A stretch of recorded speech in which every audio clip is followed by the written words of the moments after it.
Desde tiempos inmemorables, el arte, y dentro del arte la pintura, han sido el alma del hombre.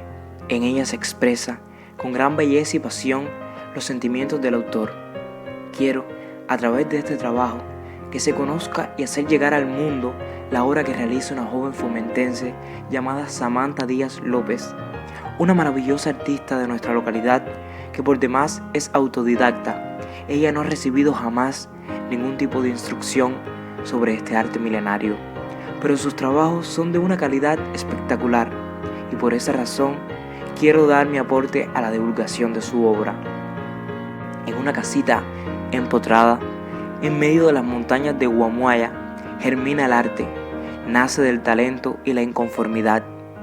Cuelga de paredes de ladrillos desnudos, multiplica colores y formas en medio de tanta naturaleza, tierra oscura, humildad e inocencia. Desde hace 16 años, Cariblanca, en una esquina del municipio espirituano de Fomento, ha sido testigo de cómo ha crecido el más genuino talento de esta muchacha. Dibujo a dibujo, aunque para muchos siga siendo la misma pequeña inquieta, su delgadez y estatura desafían el poder del tiempo para desenvainar sus imparables huellas.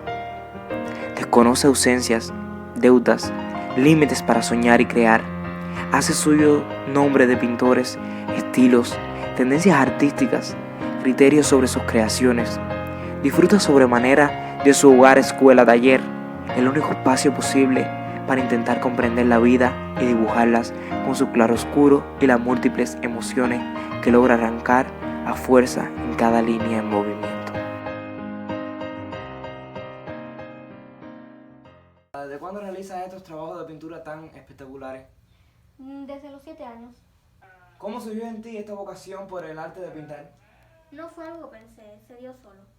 ¿Cómo es que realizas estas pinturas tan hermosas sin ninguna instrucción ni enseñanza especializada? Bueno, yo no lo pienso mucho, simplemente me inspiro en algo y no espero que el resultado sea bueno o malo, simplemente me dejo llevar. Samantha, quiero darte las gracias por permitirme compartir tu arte. Muchas gracias también a ti.